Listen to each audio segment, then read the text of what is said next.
Hi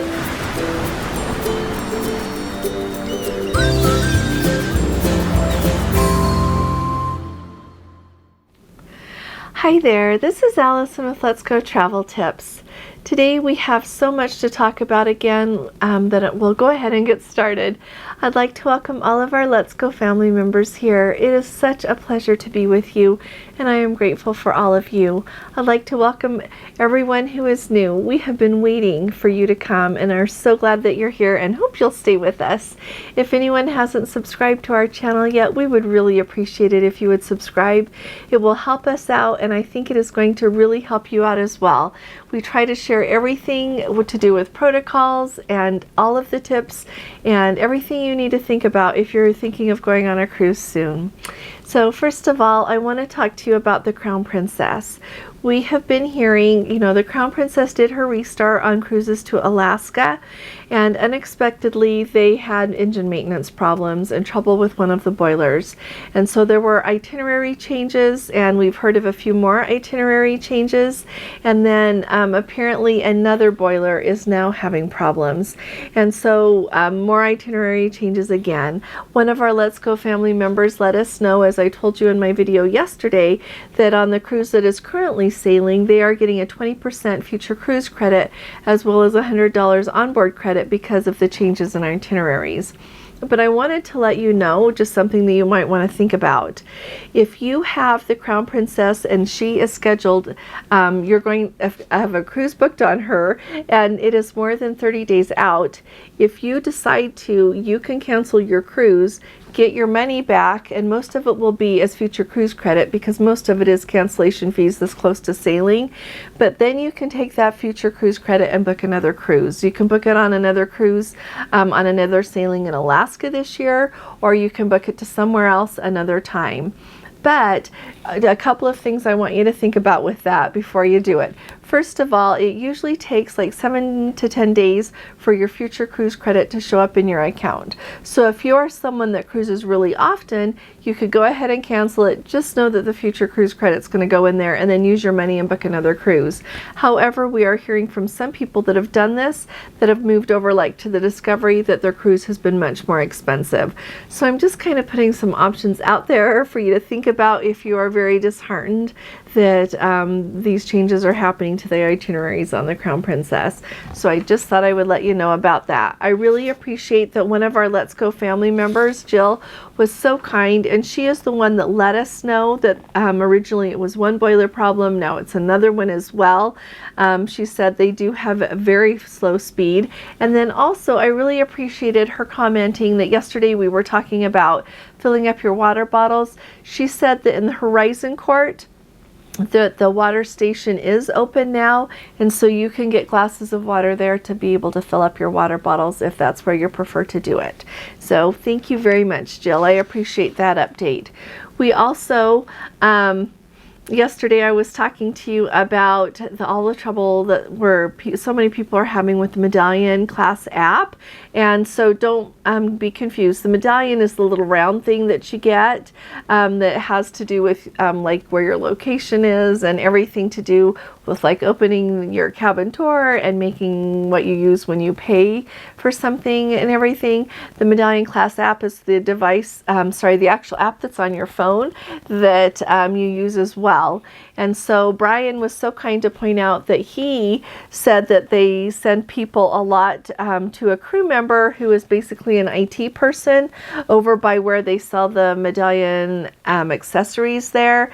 And so you can send yourself there. Just know that that's often where there is someone, or talk to someone in guest services and they will help you get help with your app. Like I mentioned yesterday, and I haven't done it yet, so I don't know what the difference is between what they do to your phone when you're there, that they can't tell you how to do it on your phone and take care of it while you're on the phone before you go on your cruise. But it's nice to know that they can get you some help with it once you're on board the ship, okay? So refer to my video yesterday if you have any more questions about the Medallion class app and the troubles they're having right now. Now we've got a few updates and I wanted to share them with you. This is about the Holland America Koningsdam, and we have a Let's Go family member who was one of those people that her celebrity cruise was canceled to Alaska, and so she and her husband scrambled and they picked up a cruise on the Holland America Koningsdam. And so many of you have been so kind to reply with information, and I find it so very helpful too, because going on a Holland America cruise is on my list and I'm hoping to do sooner than later, and I really love to learn anything I can about the ships and just kind of to be a little bit more prepared.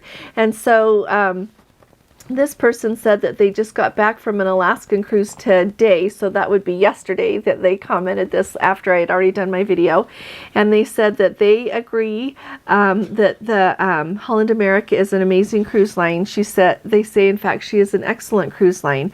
They hold a high standard with their service, food, and cleanliness, and it shows. And she also wanted to mention, for anybody who is wondering, that the White Pass rail excursion still ran, but it did not go into Canada. And that's what we're hearing from everyone else who is on these Alaska cruises and had an excursion book that was supposed to go into Canada on the railway, that it is just not going into Canada, but it is still going otherwise. So then we also have Carrie's comment, and he says, I concur. The staff on the Holland America ships are fantastic, and I would add that the staff and all of the crew members on Princess are outstanding as well. He said he has been on the Koningsdam and most recently on the Eurodam, and he said they have such great staff members. He'll soon, which is so fun, in June and July, he is going to be on the new Stotendam, and after and also the Nordam later this summer. And so he says if you haven't tried Holland America cruises yet, you really should. It's the best for adults who love food and music. And he said they are his very favorite line for sure. He also pointed out, which I thought was so very handy to know, that if you are on the cruise, on a Holland America cruise up there, and you're in Vancouver and you want to take their transfer, they also have a transfer down to the Seattle airport, and it is $69. And they also offer a transfer from the cruise port there in Vancouver over to the Vancouver airport, and that is $39. So thank you so very much. And he said that he also did not hear about any COVID on board. Everything went really smoothly, no issues at all. So thank you very much, Carrie. We really appreciate all of you letting us know what's going on. Now, I also have a Let's Go family member, and this is really fun to finally hear from someone who is in Europe. And so he is on the Enchanted Princess, and he's going to be doing 2 segments, sailing to the Canary Islands first and then the Netherlands for the second segment. And so he said that the customs border security at Heathrow was terrible. He said there is no fast track line. The line keeps moving, but the cording, you know how you stand in line with all the cording, is over 1,000 feet, and it took like 2 hours until you reached the automated kiosk. And he said if you had everything ready to go, that took about 20 seconds. But that the security line there at Heathrow was 2 hours long to get in. And then he said after that, he went and got his luggage, and then he had signed up for the Princess transfer, and he said there were people right there waiting with signs with 2 drivers, and that they were only meeting 5 people on his flight. And so they had to wait the 2 hours while they got through customs and everything. But I thought this was a fun detail that he added. They were both black Mercedes 5-class vans, and so they only had 5 people, and so he rode in one of the vans with a couple, and the other couple rode in the other van. And he pointed out that it was a very, very nice transfer. It was like you had paid a lot of money to have your own private car, so it was really nice. The ride out to the port took under 2 hours, and it was really great. He said the embarkation process was really quick there in Southampton. He says your luggage was taken depending on where your stateroom location was. Then you just go up to where you get checked in. He said that they first ask if you have your negative COVID test. If you are, the green lane takes less than 5 minutes. The only delay was security because it wasn't open yet, so they had everybody sit down, and it was only about 15 minutes until the security opened, and they were on super fast. first. He did say that you had to go through, like, which we are used to going through, like the x-ray machine as part of security. And he said that they were really careful to make sure that, like when you put your belongings on the thing, you know, to go through, that they made other people wait until you had collected your belongings before they put theirs on, so that your belongings wouldn't accidentally get mixed up with anybody else's. He said the total time from when he landed in London to when he got to his room was about 4 hours, and it would have been much quicker if the security line, the customs there at Heathrow, had been moving faster. So clearly that's moving slow, but everything else went really smoothly. And so I really do appreciate that update. He also added that as far as how many people are on the Enchanted Princess right now, the ship has about 1,800 passengers, which puts it at sailing at only 51%. I got a kick out of him adding that there are only 42 people from North America. The rest of the people on the ship, you know how they always give you that breakdown, are from Great Britain. And so he said the only thing that he didn't like with how the sailing was going so far was, you know, how we are always hearing, and we always see when we're on cruises so very frequently, that people will get up, put their towel and clip it to the chair there by the pool and then leave. They are still doing that even after COVID. And so I thought you would all appreciate that update. The other update that we have today that I find so very interesting is well, let me tell you here. This one, let me do this one first, because this is really important about flights if you're cruising on Norwegian. Emmy, thank you for letting us know. She says she just wanted to let everybody know that if you make your air arrangements through Norwegian, be aware they do not give you seats, they just give you your reservation. So then when she went on to choose her seats, she said all of the seats left in the least expensive economy seats were still between $72 and $98 each for each segment. And so, and she says, by the way, the $98 seats were to buy the bathroom. And so she's like, there was no way she wanted to spend $300 for each segment just to get seats. And so she said this was not disclosed when she booked her ticket. So she says they told me not to pay for my seats and I would have to get them when she arrived at the airport. And by that point, you kind of just have to get what was left. And so she said she's worried that this is going to separate her from her other family members. And so she said that NCL lost any confidence that she might have had in them. And so just a heads up, if you are booking your flights through Norwegian's air program, pay attention to what is going on. And I would say the same thing with Princess Easy Air. Hurry up as soon as you book that and log in and see what you can choose for your seats. We haven't had a hard time with finding any seats whenever we use Princess Easy Air, but we also always look at them in the app for the airline that we're going to be traveling on, so that we can do anything that we want to with the seats as well. And so I don't, she didn't mention which airline she was going to be traveling on, but I was really kind of sad to hear that it was so much more expensive for her to be able to choose her seats in advance, which probably means that they were just booking the very cheapest tickets, because I know like on Delta they often offer the economy, and for that you don't get to pick your seats until you get to the airport, and if you want to, you have to pay. But we have not had a hard time with Princess Easy Air doing that to us on Delta. They haven't done that.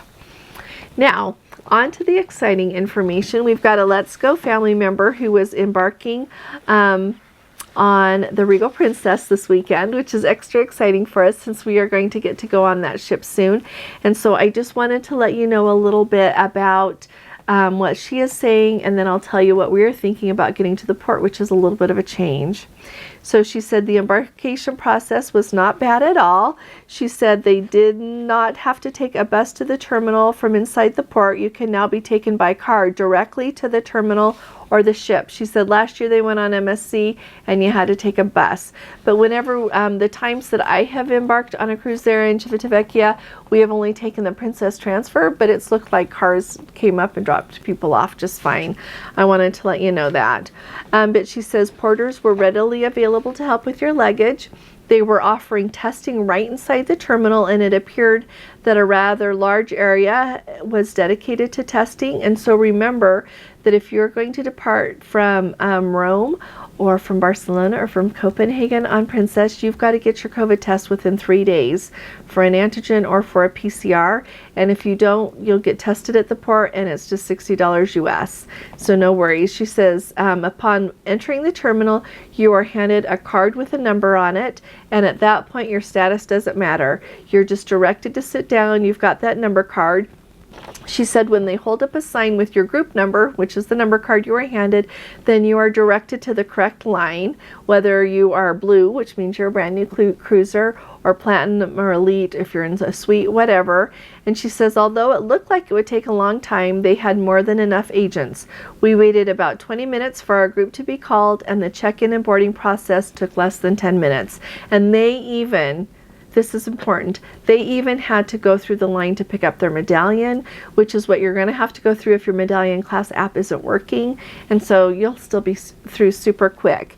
She said their staterooms were ready when they boarded, and the luggage arrived within 2 hours. She said, so far, everything has been wonderful on board.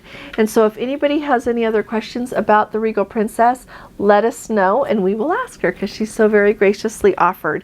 So thank you very much. And her username on YouTube is Cat the Cruise Brat. So I like that. The other thing that I wanted to make sure that everybody knows is, I have told you that historically, we always stay right by Termini in Rome, and then we get the Leonardo Express back to the airport and hop on a Princess transfer right there to go out to the cruise port. And Mark Easton was so gracious, and this time, like, the transfers are $79 each way, from the airport to the port, and then at the end of the cruise from the port back to the airport. And he was so kind. He said, wow, $79 for transfers in Rome.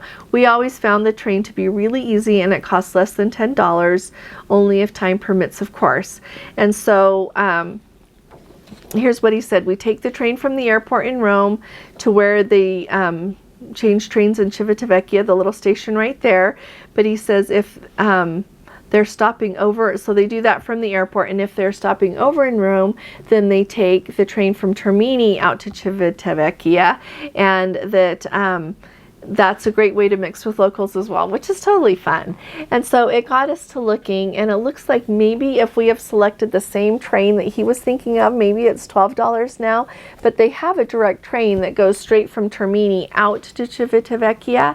And then we had another amazing Let's Go family member who mentioned they just did it, and that when they arrived there in the train, that there were people right there waiting, like cabs, is my guess, to take you to whichever ship you were going to. And so I think we might give it a whirl. We're still talking about it, but I'll let you know. And we did double check on the Princess hotels, and it looks like they are all booked up. The hotel that we are actually staying at is a Princess hotel, but I didn't think about looking at that. By the time I figured that out, I was a little slow to look. They were already booked up with the number of Princess people that they were going to accept. And so we are still booked there, but we're not planning on being able to use the transfer from there. And so I'll keep you all posted on what we end up doing, but it does sound much nicer to pay $10 or $12 for the train rather than $79 for the transfer. And we're going to get on a train in Termini anyway to go somewhere, and so it sounds just as easy to get on one that you stay on and go out to the cruise port. So I think that's what we're going to do. So thank you very much, Mark. I really appreciate it. And I don't recall the name of the lady that was so kind to let me know about them being there, ready to take people from the train over to the cruise ship. And so I really appreciate it. It sounds like that is working much more smoothly than I heard before COVID, so thanks. And it all depends on who you hear from. The last thing I wanted to tell everybody about is we've just had a couple of people comment a week ago, not this Sunday, today is Tuesday, May 10th, and so Sunday, a week ago, I did a video just letting you know what all is included with club class, and some people gave some really helpful feedback, and so I wanted to let you know because it'll give you a little bit more to think about if you're trying to decide if you want to book a club class mini suite or if you are offered an upgrade to a club class mini suite. So Sid offered, she said that a club class suite are located in the middle of the ship, not too high up or too low down, where there is less movement. And I should add, as I pointed out, that the club class mini suites are the mini suites in the very nicest, the very best locations on the ship. She says tables at meals are generally set up for your party size, which is usually 2, but whatever party size you've got staying in your mini suite there. And so she says you always get serviced immediately. Lunch is served only on sea days, which we're used to in the main dining room. They usually only do that. She said the better breakfast is served upstairs on the Lido deck. And he also said that my wife and I always book club class even if we use it almost exclusively for dinner, because it's such a much more intimate experience. So I really appreciate that, Sid. Thank you. And also